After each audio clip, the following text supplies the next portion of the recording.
우리 그리스도인들이 1년 365일을 통과하면서 지켜야 하는 기념일들이 있습니다. 때문에 연말부터 교회에서 나눠드린 두루마리 달력, 또 탁상용 달력에는 이런 기념일들을 꼭 표기해 놓습니다. 어떤 분들은 혹여나 그날을 그냥 지나쳐버릴까 염려스러워 내 생일, 또 가족의 생일, 결혼 기념일 등 개인적으로 중요한 날을 체크하는 것처럼 미리부터 준비하는 마음을 가지고 나름대로 그날을 표시하기도 합니다. 대표적으로 예수 그리스도께서 인간의 몸을 입고 이 땅에 오신 성탄의 날, 또 나귀를 타고 예루살렘에 입성하시어 십자가에 달리시기까지 그 받으신 고통을 깊이 생각해보는 이 고난의 주간, 또 당신의 백성들을 너무나 사랑하셔서 그 죄를 용서하기 위해 자기 몸을 십자가에 내어주신 희생을 기념하는 날, 또 죽으시고 돌무덤에 장사되셨다가 3일 만에 다시 사신 부활의 날 등이 있습니다. 눈치를 채신 분들도 있겠지만 앞에 나열한 이 기념일들은 모두 교리적으로 예수 그리스도의 신분과 관련된 기념일입니다. 하나님의 아들 예수님께서는 성육신, 또 고난, 죽음, 이 장사되심을 통해 비하, 즉 낮아지시는 신분을 나타내셨고, 또 그 후 부활, 승천, 그리고 보좌 우편에 앉으셨습니다. 뿐만 아니라 장차 다시 이 땅에 재림하실 것을 약속하심으로 승기, 즉 당신의 높아지신 그 신분에 대해서도 증거하셨습니다. 이렇게 예수 그리스도와 관련하여 이 시대의 그리스도인들이 기념하고 있는 날이 많음에도 불구하고 오늘날의 많은 교회와 성도들이 이 하늘로 올려지신 예수 그리스도의 승천과 관련해서는 특별한 행사나 기념은 물론이요, 거의 언급하고 있지 않은 상황들은 개인적으로 의구심이 드는 부분입니다. 이 낮아지신 그리스도께서 다시 그 영광의 보좌 우편에 앉으시기 전에 반드시 일어나야 했던 그리스도께서 하늘로 올려지시는 이 사건, 또 이 세상 심판을 위해 다시 오실 재림의 날 이전에 가장 최고로 높임을 받으시는 이 그리스도의 승천의 사건은 결코 우리 기독 신자들이 간과해서는 안 될 사건임에 분명합니다. 그러나 현실은 대부분의 교회나 성도들의 뇌리에 단단히 박혀있지 않아 우리의 신앙 고백에서 하늘에 오르사라는 부분을 제외해도 아무런 거리낌도 없을 정도가 되어버린 것 같습니다. 그러나 우리가 보는 달력에 그날을 기념하지 않더라도, 또 우리의 기억이 그날을 까맣게 잊을지라도 이 하나님의 말씀 성경은 이 땅에서의 모든 공적인 사역을 마치시고 저 하늘로 올라가신 예수 그리스도에 대해 아주 명백하게 증거하고 있습니다. 이 시간 주신 말씀을 통해 예수 그리스도의 승천하심의 의미를 깨닫고 그 놀라운 역사를 믿고 사는 이 참된 성도는 구체적으로 어떤 모습으로 살게 되는지 우리 함께 이 시간 생각해 보기를 원합니다. 첫째로 하늘로 올려지신 예수 그리스도를 믿는 자는 이 세상의 위협으로 인한 두려움을 모두 떨쳐버리고 오직 하나님만을 섬기는 예배자가 됩니다. 오늘 본문 50절부터 52절 상반절에 그들이 경배하고까지 함께 봉독하도록 하겠습니다. 예수께서 그들을 데리고 베다니 앞까지 나가사 손을 들어 그들에게 축복하시더니 축복하실 때에 그들을 떠나 하늘로 올려지시니 그들이 경배하고. 아멘. 사망 권세를 깨뜨리고 부활하신 예수님께서는 그 부활을 믿지 않는 제자들 앞에 나타나셨습니다. 그리고 그 제자들을 베다니 앞까지 데리고 가셨습니다. 이 장소는 나사로와 마리아 그리고 마르다의 동네로 우리들에게 아주 익숙한 지역입니다. 그런데 동일하게 예수님의 승천에 대해 기록하고 있는 이 사도행전 1장에서는 예수님께서 승천하신 장소를 감람산이라고 기록하고 있어 예수님의 승천 장소가 불분명한 것이 아닌가 하고 생각할 수 있지만 이 다른 복음서들이 이 베단이라는 지역이 감람산 동쪽의 기슭에 위치한 지역임을 명시하고 있는 것으로 보아 이 본서의 저자인 누가가 보다 구체적으로 이 예수님께서 승천하신 장소에 대해 기록하고 있음을 알 수가 있습니다. 이 베다니에 도착한 예수님께서는 이 제자들을 향해 축복을 해주셨습니다.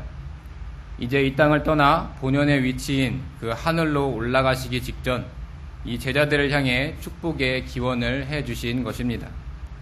그 축복의 내용은 정확하게 기록되어 있지는 않지만 앞서 부활하신 후 11 제자에게 나타나 이 전하신 말씀을 통해 유추해 볼 때 이제 이 땅에서 복음 전파의 사명을 감당할 이 제자들이 하나님께서 부어주시는 충만한 은혜를 받아 그 사명을 잘 감당하며 또한 그들을 통해 복음을 듣고 회개하고 주님께로 돌아설 이 모든 택한 백성들을 향한 축복의 내용임을 알 수가 있습니다.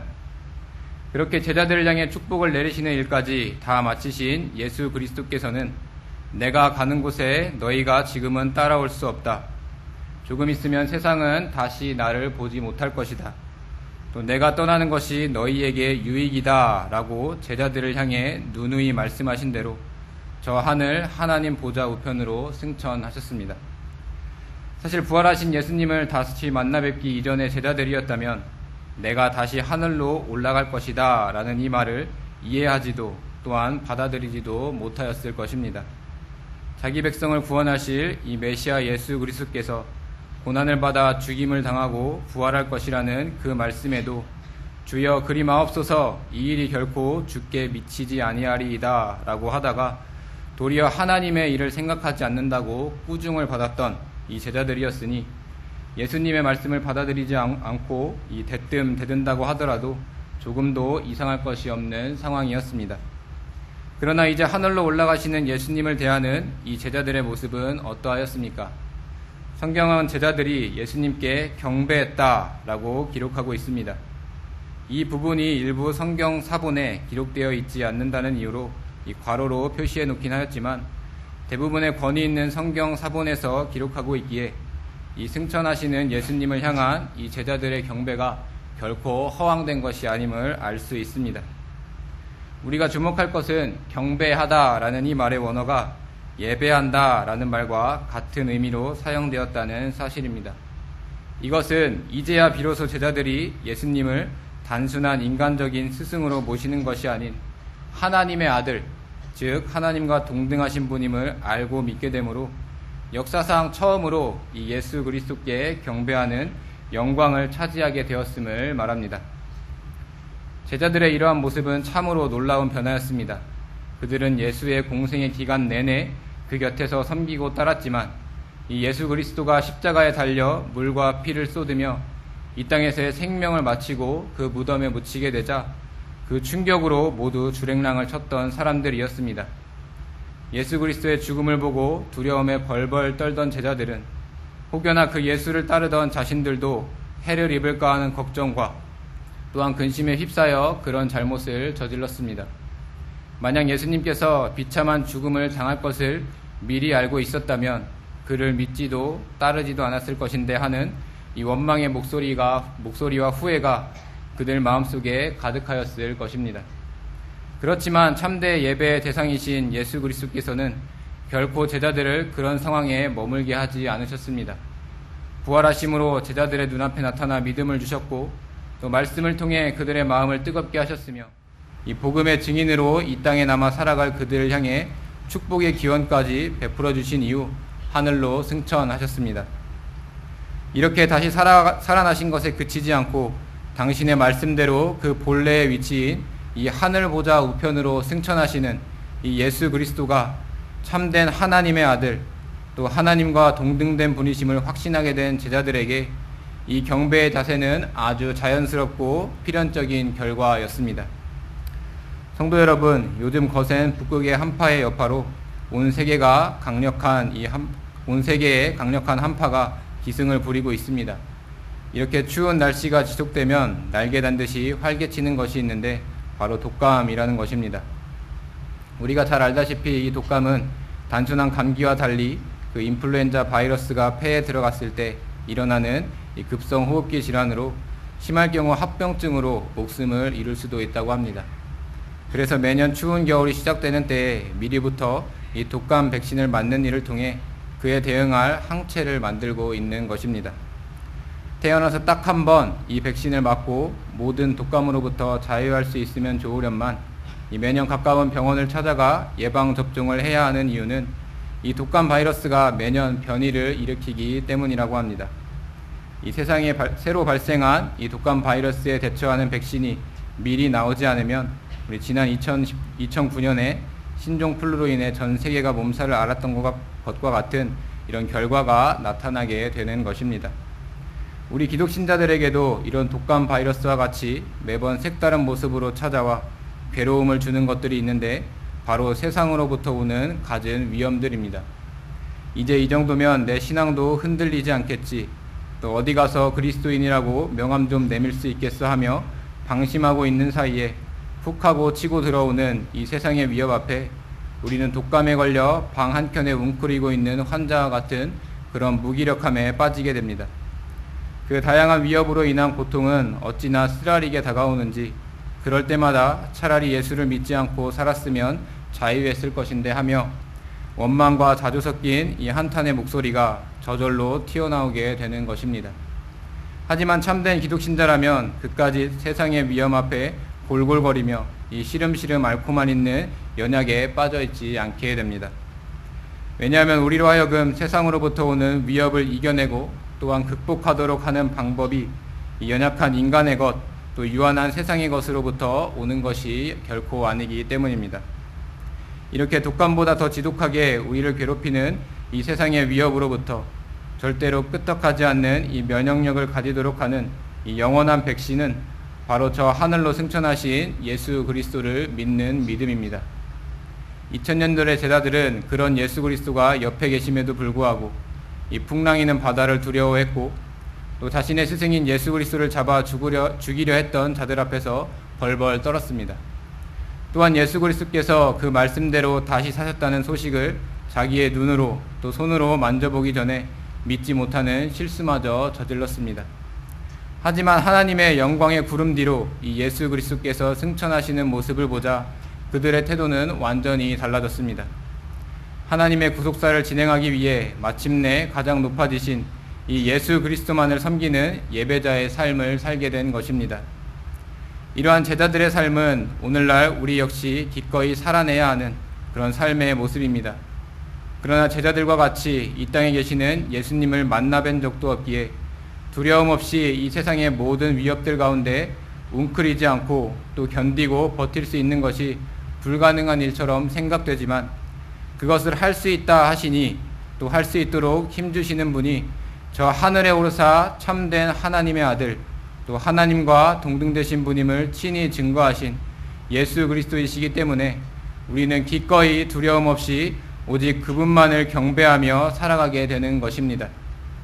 이렇게 확고한 믿음을 주신 것만으로도 만극하기 그지없는 일인데, 그 오르신 하늘보좌 우편에서 계속하여 믿는 자를 감찰하여 주실 뿐만 아니라 또 보내주신 성령을 통해 바르게 다스려 주시고 인도하여 주시니, 그런 주 예수 이름 앞에 엎드려 경배하는 것은 하늘이 두 쪽 나더라도 반드시 감당하며 나아가야 할 일이 되는 것입니다. 당장 내 앞에 세상에 수많은 위협이 도사리고 있다고 할지라도 오한에 걸린 사람 마냥 사시나무 떨듯 두려워 떨며 끙끙 앓는 소리만 하지 말고 말씀하신 저 하늘에 오르신 예수 그리스도, 다시 이 세상 가운데 강림하실 예수 그리스도만을 온전히 경배하심으로 이 베풀어 주신다 하신 모든 축복들을 반드시 누리고야만은 우리 경영의 모든 성도님들이 되시기를 간절히 바랍니다.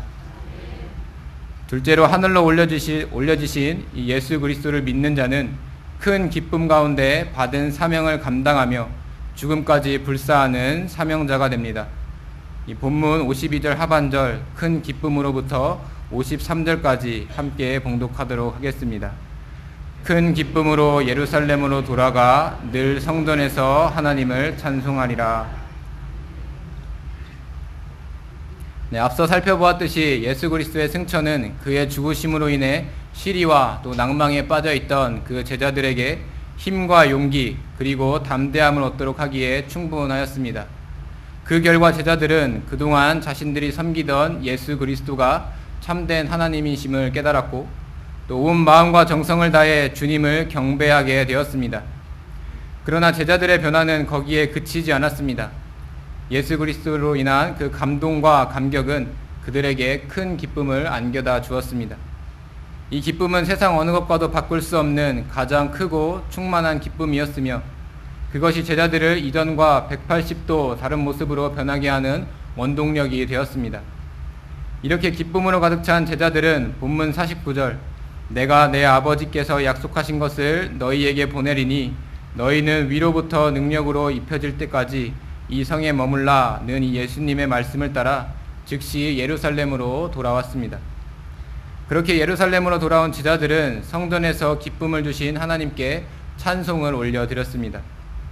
제자들이 하나님께 찬송을 올린 이 성전은 예수님께서 이 땅에 계실 때에 그 가르침을 선포하던 장소였던 동시에 유대교의 종교 지도자들, 즉 예수님을 거부하고 핍박하였던 자들이 머물고 있었던 장소였습니다. 혹여나 그들의 눈에 띌까 숨어 다니기에 급급했던 제자들이 이제는 당당하게 그곳에 들어갈 수 있었던 연유는 그들이 보는데 올려져 가시니 구름이 그를 가리어 보이지 않게 하더라 라는 이 사도행전 1장 9절의 말씀대로 예수 그리스도께서 승천하시는 순간 이 하나님의 영광, 하나님의 거룩한 임재를 상징하는 그 구름을 제자들이 목도했기 때문입니다. 이 하나님의 영광의 광채인 그 구름을 목도하게 된 그 순간 제자들은 자신들이 섬기던 예수 그리스도가 하나님과 동등되신 분이라는 사실을 더욱 분명히 깨닫게 되었고 그 확신으로 인하여 이 땅 위에서 하나님의 임재가 이루어지는 장소인 이 성전에까지 담대하게 나아갈 수 있었던 것입니다. 그렇다면 제자들이 성전에 나아가 소리 높여 찬송하며 간절히 기다렸던 것은 과연 무엇이었습니까? 바로 예수님의 말씀대로 위로부터의 능력, 즉 성령이 임하여 하나님의 능력을 입는 것이었습니다. 이 공생애의 시작부터 마지막까지 성령의 능력을 입어 권능과 기사를 보이셨던 이 예수 그리스도와 같이 하늘로 올라가시기 전에 친히 내려주신 그 축복의 약속을 따라 그리스도의 증인으로 살고자 하는 제자들이 받아야 했던 것은 이 보내주신다 약속하신 성령의 능력이었던 것입니다. 만약 예수 그리스도가 승천하실 때 그 영광의 구름의 현현과 그 승천을 두고 넋이 나가 있던 제자들을 향해 너희 가운데서 하늘로 올려지신 이 예수가 하늘로 가신 그대로 다시 오시리라는 이 흰옷을 입은 천사들의 목소리가 들리지 않았더라면 이 제자들은 득달같이 달려드는 대적들의 핍박과 공격으로 인해 이 마음속의 기쁨과 감격을 금세 잃고 곧 이전처럼 뿔뿔이 흩어지는 과오를 범하였을 것입니다. 그러나 그런 연약까지 다 헤아리고 계셨던 예수님께서는 저 하늘에 오르사 왕 중의 왕으로서 이 하나님 보좌 우편에 앉는 그 대관식을 그들의 눈앞에서 진행하셨습니다. 그것은 제자들로 하여금 예수님께서 어디로 가시는 것이고 왜 그곳으로 가는지 깨닫도록 하기 위함이었습니다. 그 순간 하늘에서 내려온 자, 곧 인자 외에 하늘로 올라간 자 없느니라 라는 이 주님의 말씀이 제자들의 머릿속에 번뜩 떠올랐을 것입니다. 또 이로 인하여 제자들은 흔들리지 않고 끝까지 인내하며 이 주님의 약속이 이루어지는 날만을 기다리게 되었습니다. 그렇게 예수님께서 주신 약속만을 기다리고 있었던 제자들은 이 사도행전 2장에 나타나듯이 호련히 하늘로부터 급하고 강한 바람 같은 소리를 듣고 불의 혀처럼 갈라지는 것들이 각 사람에게 하나씩 임하는, 즉 거기에 모인 모든 자들이 다 성령 충만함을 받게 되었습니다. 예수님의 말씀대로 예루살렘과 온 유대와 또 사마리아와 땅끝까지 이르러 복음의 증인이 되는 이 놀라운 역사가 나 자신을 통해 이루어지고 있다는 사실을 이 제자들을 흥분시키기에 충분했습니다. 다가오는 모진 핍박과 박해에도 제자들을 막을 수 없었고 이 그 사명을 감당하기 위해 기꺼이 목숨을 내놓는 일도 허다하게 일어났습니다. 이렇게 그리스도의 제자들이 그 사명을 끝까지 감당하는 원동력이 바로 예수 그리스도의 승천으로 말미암는다는 사실은 이 사도행전 7장 55절에서 56절 하늘을 우러러 주목하여 하나님의 영광과 민 예수께서 하나님 우편에 서신 것을 보고 말하되 보라 하늘이 열리고 인자가 하나님 우편에 서신 것을 보노라 라고 외친 이 스데반의 설교를 통해 다시 한번 명확하게 드러나게 됩니다. 성도 여러분, 작년 11월에 판문점의 이 공동경비구역 지역에서 북한 병사가 총상을 입고 기순하였다는 소식이 이 매스컴을 통해 보도된 적이 있습니다. 이 뉴스가 더욱 화제가 되었던 것은 그 병사를 치료했던 한 의사와 그와 함께하는 300여 명의 이 권역 외상센터의 직원들이 이 열악한 상황에 처한 현실이 드러나게 되었기 때문입니다. 내 목숨은 잃어도 상관없다라는 각오를 가지고 현장에 뛰어들다가 어떠한 간호사는 그 뱃속의 아이를 유산하기도 하고 또 어떤 의사는 어깨가 부러지기도 하는 이 크고 작은 위험에 언제나 노출되어 있지만 이 골든 타임 안에 이 외상을 입은 환자를 만나 살리기 위해 자신의 몸은 물론 자신의 그 보편적인 삶을 포기하면서까지 오직 생명을 구하겠다는 사명감으로 하루하루를 치열하게 살아가는 모습은 이 모든 국민들의 마음을 감동시키기에 충분하였습니다. 자신이 감당하는 일이 하루도 버티기 힘들 만큼 이 고된 일임에도 몸이 부서져라 견디고 버티는 이유는 그들의 마음속에 생명을 구하고자 하는 사명감이 무엇보다 가장 큰 기쁨으로 자리 잡았기 때문이었을 것입니다.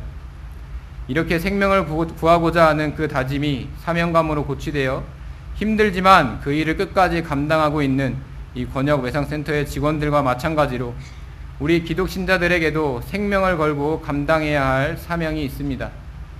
도무지 끝이 보이지 않는 이 일을 감당하면서 이 육신의 피로와 정신적인 스트레스로 그만 포기하고 싶을 때도 물론 있지만 지금까지 그래왔던 것처럼 힘과 용기와 또 그 담대함을 가지고 버티고 인내해야 하는 일들이 우리에게도 주어진 것입니다. 그렇다면 우리 기독신자들이 이와 같은 사명감에 불타올라 우리의 모든 에너지와 정신을 집중해야 하는 일이 과연 무엇이겠습니까?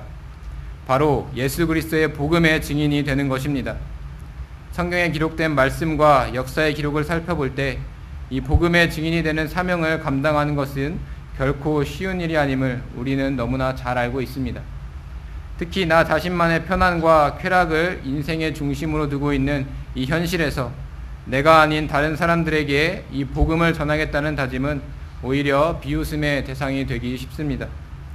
그럼에도 불구하고 우리 기독 신자들이 능히 오늘도 이 사명을 감당하는 사명자가 될 수 있는 이유는 그 일을 감당할 때에 우리 마음속에 가장 큰 기쁨이 샘솟아나기 때문입니다. 그 기쁨의 생수가 솟아나는 원천이 바로 저 하늘로 승천하셔서 하늘 보좌 우편에 앉으신 예수 그리스도가 되시기 때문에 우리는 끝까지 이 주신 사명을 감당케 되고야 마는 것입니다. 2000년 전 승천하사 이 보좌 우편에 앉으심으로 하나님의 모든 말씀을 이루신 예수 그리스도는 이제는 왕의 권세로 우리를 다스리시고 자신을 희생제물로 드린 대제사장이 되심으로 하나님과 우리를 잇는 중보자가 되어주셨습니다. 이 만왕의 왕, 이 만유의 주가 되시는 예수 그리스도께서 우리의 든든한 보호자가 되어주신다는 이 놀라운 역사가 펼쳐지고 있는 가운데서 이 한 걸음 뒤로 물러나 손가락만 빨며 구경만 하고 있는 것은 위로부터 내리는 능력, 즉 성령을 통해 하나님의 능력을 입은 사람에게 결코 나타날 수 있는 모습이 아닙니다. 만약 그런 사람이 있다면 영광스러운 하늘 구름 위로 올라가시는 그 구세주 예수를 눈앞에 두고도 알지 못하고 무심하게 하늘이 참 아름답네 라고 하며 이 하늘만 우두커니 쳐다보고 있는 이 눈은 있지만 실상을 보지 못하는 눈뜬 장님이 분명합니다. 이런 사람은 죽었다 깨어난다고 하더라도 예수 그리스도의 승천의 의미를 깨달을 수 없는 이 태초부터 유기된 백성인 것입니다. 그렇다면 여러분은 보통 사람과 같이 이 보편적인 삶을 보장받으면서 멍하게 하늘만 쳐다보고 사는 삶을 택하시겠습니까? 아니면 반대로 예수 그리스도께서 승천하신 하늘을 바라보며 그 기쁨 가운데 닥치는 모든 상황 가운데서도 복음을 전하는 이 사명자의 삶을 택하시겠습니까? 사실 이것은 질문할 가치도 없는 어리석기 짝이 없는 질문입니다. 지금은 저 하늘에 오르사 모든 것을 다스리시는 이 예수 그리스도께서 곧 심판주로 이 땅에 다시 강림할 것임을 확신하는 이 저와 여러분은 두말할 필요 없이 부어주시는 이 성령의 능력에 힘입어 받은 사명을 끝까지 감당하는 사명자가 될 수밖에 없는 것입니다. 아무쪼록 예수 그리스도의 하늘에 오르심에 대한 이 참된 의미를 바로 깨닫고 주시는 성령 충만함에 늘 거하기를 즐거워하므로 이 빛나고 높은 보좌 위에 앉으신 이 주 예수의 얼굴을 마주보게 되는 그 기쁨의 날에 반드시 동참하고야 마시는 이 모든 경영의 성도님들이 되시기를 간절히 바랍니다. 네, 성도 여러분, 그리고 헌신을 다짐하시는 28, 29 여전도의 회원 여러분, 십자가에 달려 돌아가신 예수님을 목도한 제자들은 이제 다 끝났구나, 우리의 스승인 예수님도 참된 하나님은 아니었구나 라는 절망에 사로잡혔을 것입니다. 그런데 부활하신 예수님은 제자들 앞에 나타나셔서 그들을 축복해 주셨고 그들이 바라보는 중에 하나님의 영광의 구름 뒤로 올려지셨습니다. 또 그와 동시에 제자들은 천사들로부터 이 예수가 하늘로 가심을 본 그대로 다시 오시리라는 말씀을 들었습니다. 그러나 다시 오신다 약속하신 때가 언제인지 모르는 제자들이 그 믿음을 잃고 이전의 연약한 모습으로 돌아가는 것은 지금까지 그들의 처신으로 보았을 때 시간 문제인 것처럼 보입니다. 왜냐하면 당장 제자들의 눈앞에 펼쳐지는 상황들이 그들의 마음을 두렵게 만들고 때로는 생명과 직결될 만큼 어려운 문제로 다가왔기 때문입니다. 이 눈에서 멀어지면 마음에서 멀어진다라는 속담을 따르면 이 제자들이 세상이라는 파도 앞에 서 있는 그 모래성처럼 곧 와르르 무너지는 순간이 이 성경을 보는 우리들 눈앞에 펼쳐져야 하는데 그 결과는 어땠습니까? 제자들은 정반대로 승천하신 예수 그리스도가 참된 하나님임을 깨닫고 그분께 예배하는 예배자가 되었으며 또 큰 기쁨 가운데 받은 사명을 끝까지 감당하는 신실한 사명자가 되었습니다. 어떻게 제자들은 이전과 같이 나약하고 그 비리비리한 모습은 내어던지고 오직 그리스도의 복음을 힘써 전하는 증인이 될 수가 있었던 것입니까? 그 이유에 대해 종교개혁자 칼빈은 예수님이 하늘로 올리우시고 우리의 시야에서 그의 모습을 감추신 것은 아직 이 땅에서 순례의 길을 가는 그의 제자들과 함께 하시기를 그만두시려 함이 아니라 하늘과 땅에서 그의 능력으로 더 직접적으로 그들을 다스리기 위함이다 라고 말하였습니다. 이 예수님의 제자들도 이와 동일하게 승천의 의미를 이해하고 있었기에 그렇게 완전히 변화된 삶을 살게 된 것입니다. 이러한 사실은 우리 믿는 자들로 하여금 예수 그리스도의 승천을 통해 얻는 유익이 시간이 흘러간다고 해서 그 의미가 퇴색되거나 또 그 빛을 잃어버리는 것이 아님을 깨닫게 합니다. 때문에 다시 이 땅에 강림하시기 전까지 그 높아지심의 신분의 절정이 되는 이 승천을 부활하심에 따라 자연스럽게 따라오는 부산물로 여기거나 또한 아예 망각해버리는 실수를 우리는 저질러서는 안 되는 것입니다. 지금도 주 예수 그리스도를 믿고 살아가는 이 신앙생활 중에 세상으로부터 오는 이 위협과 주어지는 사명이 두려워서 도망치고 싶은 분들이 계십니까? 또한 그것들로 인해 내 인생이 이 눈물 자국 끊이지 않는 그 슬픔의 계곡이 되어버릴까 염려되어 이제는 그만 멈추고 싶은 분들이 계십니까? 그럴 때에 예수 그리스도께서 승천하신 저 하늘을 바라보시길 바랍니다. 비가 오고 또 모진 바람이 부는 것과 같은 그 인생에서 고개를 들어 하나님의 도우심을 구하는 자에게 하나님은 따스한 햇살과 같은 은혜를 베풀어 주셔서 그 찾아온 두려움과 슬픔이 썩 물러가도록 해주실 것입니다. 이렇게 예수 그리스도의 승천의 참된 의미를 깨달은 자는 참된 하나님 앞에 온 마음과 정성을 다해 예배하는 예배자가 되고 또한 기쁨 가운데 받은 사명을 죽기까지 감당하고자 하는 사명자로 거듭나게 되는 것입니다. 오늘도 저 하늘보좌 우편에서 좌정하시어서 당신의 나라에 속한 백성들을 다스리시고 통치하시고 주관하시는 이 예수 그리스도의 크신 은혜를 기억하며 다시 오신다 약속하신 그날까지 그 빛나고 높은 보좌를 향한 영광과 존귀와 찬송의 목소리를 끝까지 올려드리고야 마시는 우리 경영의 모든 성도님들이 되시기를 간절히 바랍니다.